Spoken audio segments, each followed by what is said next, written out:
All right. Happy 4th of July. Happy Independence Day. But today we got to talk about a heated battle with the Oklahoma Sooners, the Texas Longhorns, the Missouri Tigers, and maybe Texas A&M. We haven't seen them really jump in the fold yet. But Oklahoma is really trying to build in the trenches in this 2025 cycle. And this specific four-star offensive tackle has been a key target for Oklahoma the majority of the cycle. You really start to hear a lot of good things with Lamont Rogers in Oklahoma after his official visit. But I think you're starting to see some effects of another commitment that Oklahoma's got, and one that I think we're all watching for here in the coming weeks. Before we dive into it, though, I want to hear from y'all. Join the discussion. Jump down the comments below. Since it's the 4th of July, tell me, where are you watching fireworks from, or what are you eating tonight? I'm making brisket, ribs, and pulled pork, and I'll be making some bologna tomorrow for my parents. So we got a lot of things on the smoker right now, and I want to take a couple minutes to just kind of sit back, relax, and talk about this recruitment, because we've been talking about it in Jay's Discord pretty much yesterday and today. Yesterday, it was a lot of smoke around Texas, and then this morning, you saw predictions in favor of Missouri, and now there's been a lot of smoke there. But I want to remind fans of this one thing with Lamont Rogers. The constant in this recruitment is Oklahoma. Why are Missouri and Texas making such big pushes for Lamont Rogers last minute? Well, one of the things that we've talked about in the Discord was with Lamont Rogers and Texas is starting to believe they're out of the running now for Michael Fasusi. Like, they're starting to believe Oklahoma is probably going to be the school and the destination. For Missouri, this is really their only target outside of Andrew Babalola, who's pretty much going to, I think at this point, end up at Stanford, Oklahoma, or Michigan. Those are probably the top three schools: Stanford, Oklahoma, Michigan, in that order. Now, with Texas, Fasusi's really their only primary target, but Lamont Rogers being right up the road, a fat NIL offer could land you the talented four-star offensive tackle with a moderate ceiling, but really low floor. So as you can see here, Lamont Rogers tweeted this out. We've been kind of alluding to this, but since it's finally public, we'll talk about it. Commitment date is going to be July 6th. That's this Saturday. Oklahoma's also expecting a Marion Robinson. You've got SMU, Missouri, Texas, Texas A&M, Oklahoma, Florida State. And I apologize, guys, if it's hard to hear. I'm still a little hoarse from the July 1st thing at Oklahoma. Now, he's 6'6.5", 311-pound defensive lineman or offensive tackle per 247 Sports. No predictions in from the 247 teams yet. So no predictions there.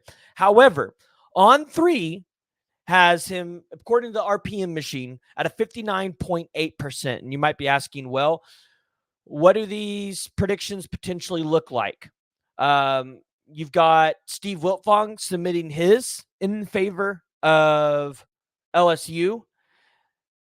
And then you've got Missouri taking over as the leader on June 10th when that happened. Now, if you go to Rivals, I think Rivals has probably been the forefront in this recruitment for a while. This is where you started to see some Oklahoma fans really start to, like, I'm not going to say worry, but have a lot of questions as of yesterday. So obviously you've seen Parker Thune's had his in since March 18th of 2024.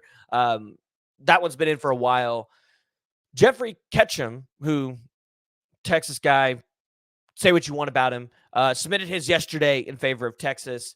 The intel there is like, he's just kind of throwing a dart at the dartboard at this point, because when you go to Justin Wells over at, I believe he's with 247, he doesn't believe they're going to get Lamont Rogers. Like, they think it's going to be more of a late season push, early signing day flip if they try to get Lamont Rogers. But then this morning you see Sam Spiegelman put his prediction in favor of Missouri. And I want to remind everybody this. Yesterday, the flavor was Texas. The day before that, and for the weeks before that, it was Oklahoma. Today, the flavor is Missouri. Again, I want to remind Oklahoma fans, you're in battles for 5-star offensive linemen and 4-star, like high-tier 4-star offensive linemen. This is going to happen.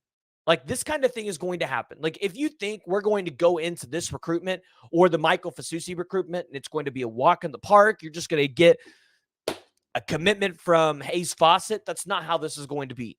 These are positions that people are willing to pay really good money for. Hence being, if you've got a really good quarterback back there, you want to give him the best protection possible, you're going to pay for offensive tackles.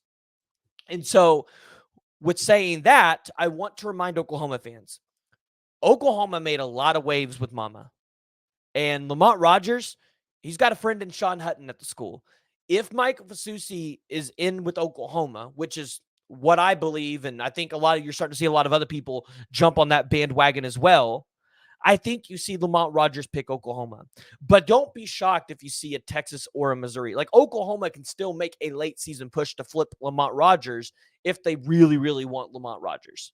I'm not worrying about it because I think Oklahoma lands Fasusi. And if you get a class of Fasusi, Hutton, Foje, and Hollenbeck, that is a very good offensive line class. One of the better ones that Bill Bedenbaugh has been able to bring into the University of Oklahoma. So don't worry too much, but also understand there's going to be schools that are making this push because they're worried they're not going to be able to get some of their other targets on the board because Oklahoma's making it. In fact, as an Oklahoma fan, you should look at what other schools are doing with Lamont Rogers and say, that must mean we're in a better position than I thought. You thought with Michael Fasusi or Andrew Babalola, 2 5-star offensive tackles. Because Texas's primary focus was Michael Fasusi. Lamont Rogers was Missouri's primary focus. But I think their backup plan was Andrew Babalola, and he can't really be bought. He's a kid that it's med school, so that's why you see Stanford on there. Michigan's in there. Oklahoma's trying to make their push, which, talking about Andrew Babalola, I got a chance to talk to a source about him on July 1st when I was in Norman. And I think really the sense there is he needs to get back on campus and he needs to be recruited by some other guys who also prioritize academics, but kind of show them like you can come get a really good education in Oklahoma and also have a lot of fun in it. And also, you can go make a lot of money in the NFL. Like, you can make a lot of money as a doctor, but you can make a lot of money in the NFL as well. And if you still want to do and be a doctor, middle of your NFL career or towards the end of your NFL career, you can go back and do your residency and you'll have money to pay for all of that. So with Andrew Babalola, I don't think it's off the table. I do think it's unlikely, though. I think the more likely scenario is you get Fasusi, Rogers second, and then, you finalize your offensive line class there. So Oklahoma's got a lot of targets. 2026 will be a nice class as well. I'm starting to do a deep dive into there. So make sure you guys are tuning in. Join the discussion. Jump in the comments below. Give me your thoughts. And if you guys have not already, make sure you guys hit that like and you guys hit that subscribe button.